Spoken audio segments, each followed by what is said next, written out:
Alright guys, so how's it going today? So, yeah. So, it's she's been a busy one. Well, yesterday was more busier than today. I got a small leak. As I've been doing the maintenance to some things and changed the oil in the air compressor. Looked like it was alright, but I did it anyway. Because I don't think I did it last year, so... Had this thing up and running for the first time in the year. Should get that on video because this thing likes to smoke. But she don't run much because we don't have a use for it. So that, you know, it is what it is. So, but anyways, I think that's close to about, I don't know, yeah. It's been close to a week ago now. I don't really know, but went to start the 1586 because we were going to work up that south garden one more time just to make sure we buried any grass and whatnot, you know, and just so it would dry out a little bit because it was still just a tad bit damp underneath. And I wanted to bring it up to the top so that it would dry out a little more because it was nice and windy and sunny that day, which never happened because the 1586 broke down again. And it's going to be probably another close to 2 weeks before I can do anything.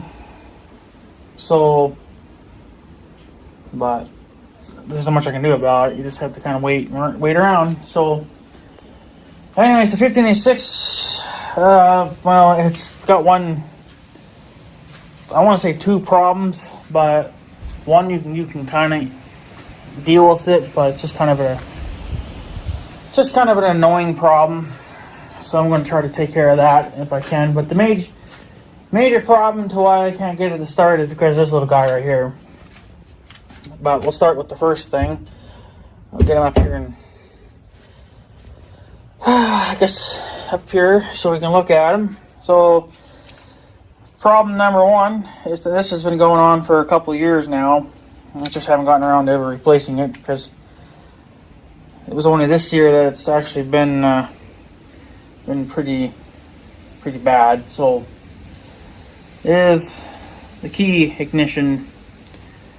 This thing is pretty much junk. It works, but it's junk. You have to, I don't know. When you drive it, you know, you bounce around in the fields, this thing likes to cut off. And you know that because your cab pretty much shuts down. You have no power in your cab. So, and I know that because if you have the radio on and all of a sudden your radio quits working, which is why, you know, because you lost power, and plus then the dash lights don't come on and other stuff. So, but at first we kind of, well, I mean, I knew about this, but of course, not cheap either. But what can you do? Because everything's a very expensive, you know, just expensive stuff. So, but yeah, first we kind of thought maybe it was just the low batteries, you know, because the batteries were low on the thing, which is usually not really a problem I've had to deal with. They've always been fully charged. So, and usually I put them on the, you know, well, in the wintertime they're down in the basement, the batteries, and I put them on the maintainer once a month or so just to make sure that they're topped off.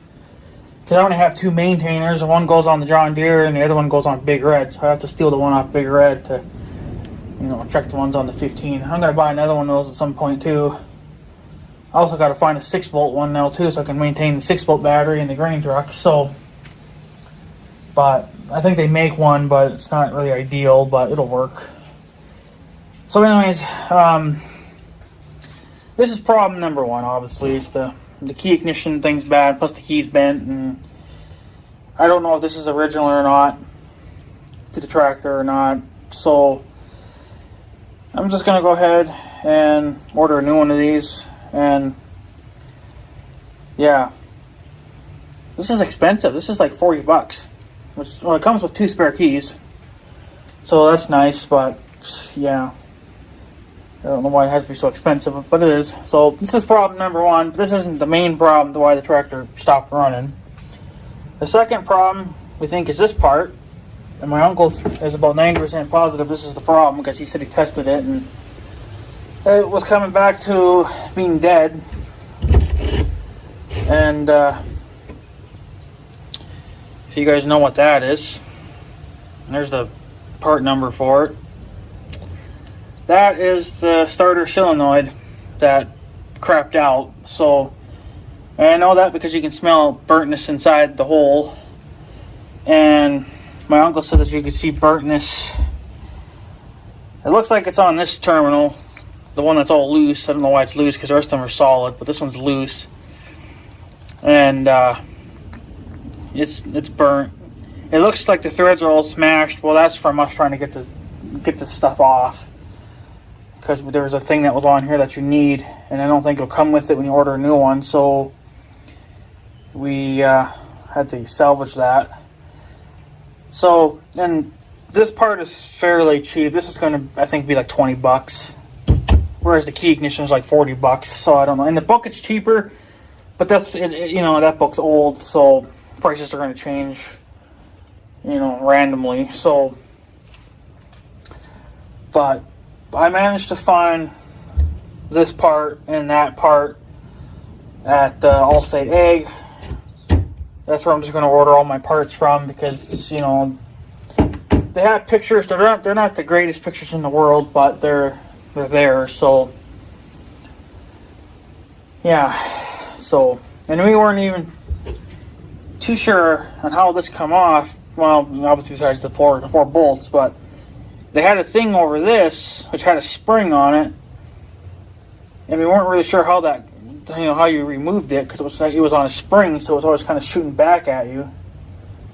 And come to find out, there's a rubber boot that goes over this. You just pull the rubber boot off, remove your four bolts, and then remove your wiring, and then it comes off. So that's how we were able to get this thing off, and I was able to find another one like that. And then the key ignition, obviously. But he thinks this is the reason why the tractor's not starting. It's because of the solenoid. So I'm gonna order a new one, and then a new key thing for it. And then I'm also going to order, I'm going to see if it's within budget, because these things are expensive. Because I know Allstate Ag, they charge you quite a bit for shipping and handling, but it's fine, but whatever. It's just, I'm not going to deal with Case IH. You know, yeah, you don't have to pay for shipping, but I think the parts are a little more than they probably should be. And I imagine they both sell the same parts anyway, so it's not really going to matter where you get them from. So, but I'm also going to order a thermostat for the 1586. I think it's the right one. They only go up to a 1486, so why they don't mark a 1586 there, I don't know. So that's, I don't know if the 1586 requires a slightly different one or not, but I don't know, because I'm pretty positive that the 1486 and the 1586 is both share the same engine. It's just that on the 1586 they turned up the fuel pump, so that's where you get your 160 horses from, whereas a 1486 I think is like 140, 150. It's a little bit less, but from what I was told, they both use the same engine. They just turned up the fuel pump. So, but I don't know. But I think the thermostat, that's the one that I have to order, which is for a 1486 and under, but I'm pretty sure it'll work for a 1586 as well. I think that one's set, I think for 180 or 190 Fahrenheit, which is the temperature that it needs to be at before it'll open. We think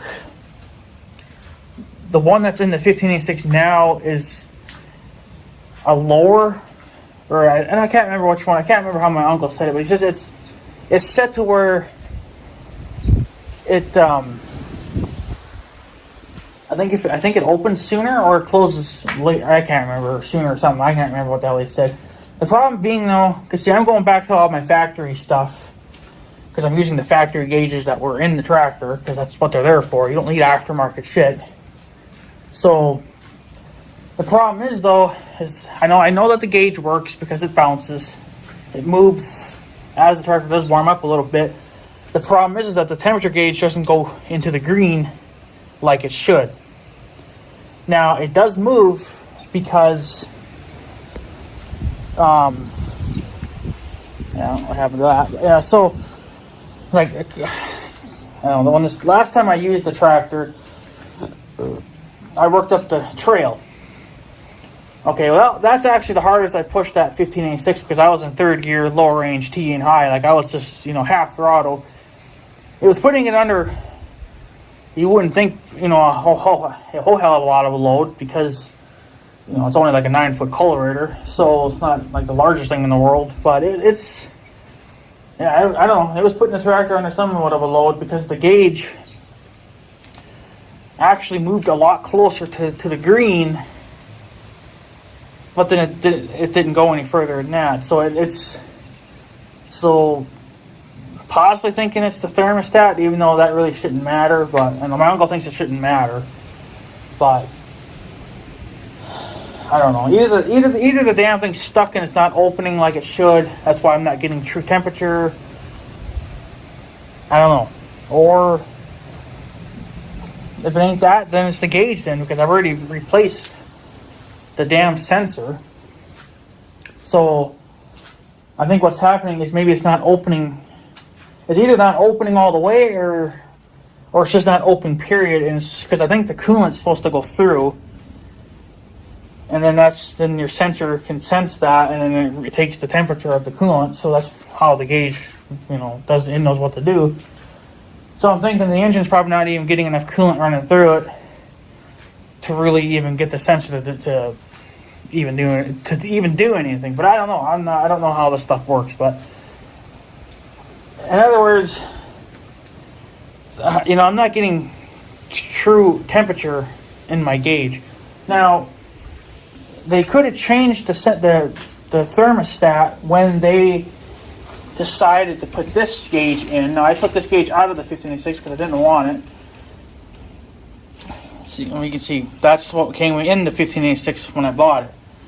This worked, but I don't remember how far it ever went. See, the highest I can go is like 280 Fahrenheit or 140 Celsius for you Canadian folks, because it's got both on there, which is kind of nice. But I didn't want that. I wanted the factory stuff, and plus they ruined the dash putting that in. But they would have done it differently, then it would have been all right.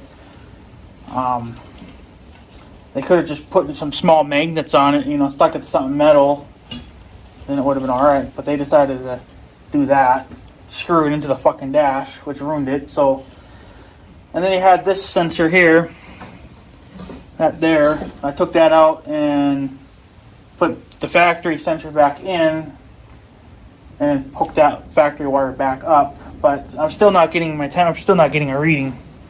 But it's still trying to work a little bit because it's moving. The gauge is trying to move, but it just never gets into the green like it should. It shouldn't take long for that to get into the green. Now, obviously, yes, the more you use the tractor, the harder it works. Yes, these things will move. But if I can remember correctly, even back when the old timer was here, he wasn't using any of this. He was using factory gauges. So if I can remember, but that was quite a long time ago. Last time I drove his 986 was many years ago. His always went into the green, and that was when he was loading bales. Because when you're loading hay, he doesn't push his tractor hard, so. And it still went in the green. Now, like the young guy, he pushes his 1086 pretty much to its limits. So I know that his will always go into the green, But if I can remember correctly, I think the 986 did as well. Now, yes, he did bale hay with that as well. And he never pushed his tractor very hard. But the easiest job I think that tractor had was it probably had it was probably pretty easy in baling hay too, because he never ran that thing wide open either. So, but he never pushed his 986 as hard as, as I push my tractor. I push mine a lot harder than that because, I just give her, and it's just gonna get even pushed even harder. You know, if I do decide to start cutting and baling hay with it, it's gonna get pushed a lot harder. So, but that's just the way it's gonna be. So, but I always remember that stuff moving. It took a little bit longer because obviously it just wasn't being pushed hard. So, but yeah. So, but I'm thinking, my uncle thinks that maybe it has the wrong thermostat in it then, because they probably changed the thermostat because they put in that aftermarket gauge.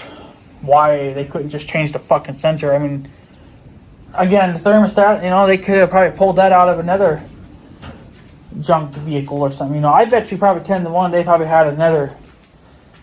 I mean, all this stuff could have come out of a truck for all I know. I don't know. And then I don't know how adaptable thermostats are from one vehicle to like a tractor. You think they'd all be slightly different, but either that or this stuff come out of another 86 series tractor that they had. Maybe it was a junk tractor and they didn't want it anymore, so they robbed that gauge, the thermostat, and they kept it. And then when the one quit in the 1586, they just swapped it around. So I don't know, but I'm going to order a newer thermostat, and then, like I said, this one could just be stuck, or it could not be opening all the way like it should. Something's fucking goofy with it. So, but thermostats are not exactly the cheapest thing in the world either.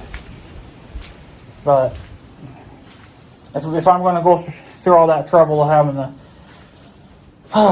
order parts and replace other parts, I might as well try to get this done too. So, but I think, like I said, that one that I'm going to order, I think it's set for 180 or 190 Fahrenheit. So it should open plenty. I don't know what this one is, because obviously I've never looked at it. And they usually never stamp. I wish they would start doing that, but they never really stamp the temperature in the, whatever it is, the thermostat, So they do it with part numbers. So obviously, like here, they put, that part number in there and then 12 volt. Well, now pretend if that was the thermostat. Okay, the part number is great, but you should also put in the temperature and when that should open. So technically it should open at 180, 190 Fahrenheit. So, which I think that was correct, 180 or 190. I can't remember now. It's in the book, but I also found it on their website too. So, but they really should do that. Put those part numbers and then the temperature in there or whatever. They should just put everything in there. So that way we kind of know exactly what is what. So, but yeah. But it is what it is. So we'll, I guess whenever I can get around to ordering those parts, I guess that's when I'll do it. It'll probably be here in another couple of weeks. I'll be able to in the next couple of weeks. But the tractor's going to be down for a while, but whatever. It doesn't really matter because we don't need it now anyway, because we've already seeded that south garden, and we just said to hell with it and put in what we had to put in and called it a day, because I wanted to get gardening done, because I want to move on to the other stuff now. So we have a couple more small things to plant, but those are just things that my grandma's trying out. So, but whatever. So, and I did a little bit of work to the grain truck yesterday too. Nothing crazy. So, but just some minor touch up here and there, and yeah. So that's what's going on with this. The 1586 broke down again, which is, I think it broke down around the same time last year too. It might have been a little bit later when that's when that hydraulic seat hose underneath the seat blew out. I'm actually surprised the other one didn't blow out this year. I'm sure it will, but I don't know. I think about every year I'm going to have at least one breakdown. But it is what it is. At least right now we're having breakdowns that are of the easy stuff to replace. Wait until we get into the bigger stuff. So, but we're kind of thinking though too. I don't know if it's possible or not, but my uncle was thinking that this, probably most likely inside, not here probably so much, but we were thinking this was probably arcing, and then that's what drained my batteries. It looks like you can actually take that cover off, which actually would be kind of an interesting thing to do. That's what I should do. Because it's got two little bolts there, or two nuts or whatever. You could drive them out, look inside maybe, and just see what it looks like. So that'd be a future project as well. Maybe just tear into this for funds. And then the key ignition, well, you can't really tear into that. My uncle, he did test this as well, because this is the first thing that come out. And he says that it would come and go, the readings. And then he took it into the house and grabbed some spray and sprayed it. And then it kind of bounced back, and then it kind of kept, it was reading better. But I'm going to replace it anyway, because it's just, I know it's probably just going to give up anyway. So I might as well just save myself to BS, replace it now, and then shouldn't have to change it for, well, at least another 20 years. It'd be nice if we got 20 years out of that, but who knows. We did test the starter, and the starter's fine. So we don't have a problem there with the starter. It was just, we're about 90% sure it's just that starter solenoid. Because what it does when you try to crank it, it doesn't crank. It acts like it's not in gear, because that's a safety thing. You can't start them when they're in gear. So that's like a safety feature. And there's another safety feature that I actually kind of, well, it's not really I don't really know if it's a safety feature or some kind of a delete for the clutch, but back when I first bought the tractor, it would have been for the first year and a half that I had it, you're always able to start the tractor without pushing the clutch in. Now, I don't know if that's a sensor or something that you can unplug or plug in, or I don't know what you fucking do there, because I've never messed with it, so I wouldn't know. But now, the last few years that I've owned it, I can't do that. I can't start it with the clutch not in. So I have to push the clutch in to start it. So that's the thing I would like to know, is what is going on there. Is there a sensor or what? I mean, it would be nice to start it again without having to push the clutch in, because I know the young guy can still do that with his 1086. He can start it without pushing the clutch in. The 986, you always had to push the clutch in, and his clutch was tight, or it was hard. It was hard to push in. Mine's a little bit softer than that, so I think, I don't know. I'm sure his clutch is hydraulically driven too, like mine is. I think they're all hydraulically driven, so, you know. Of course, once you start the tractor, then your clutch moves in and out, but that's because that's the hydraulics doing that. So, but you can still push them in without it running, obviously, but it's a lot harder to push in. But mine seems to be a little softer than his, so I don't know. Unless I'm just getting a lot of left arm strength, you know, or because I'm so used to doing it now. But I don't know what caused it to, you know, I don't know what you can do to fix that problem if it is a fixable problem. Because I would like to be able to start it without pushing the clutch in, because that was kind of a nice thing to do. So, yeah, if you guys know, I guess, what that part is or whatever, I guess throw it at me, let me know. But it's not going to be anytime soon that I fix it, but it'd be nice to have a part number or something, so then I suppose I'd have to go through Case IH and order it, because I don't know where else I'd get it from, but I don't know. Other than that, that's what's wrong with the tractor right there. Those two little things. They're all junk. So, but yeah. Anyways, guys, I guess I'm going to tag off. So, yeah, I guess have a good day and stuff. So, yeah. Thanks for watching, guys. Take her easy.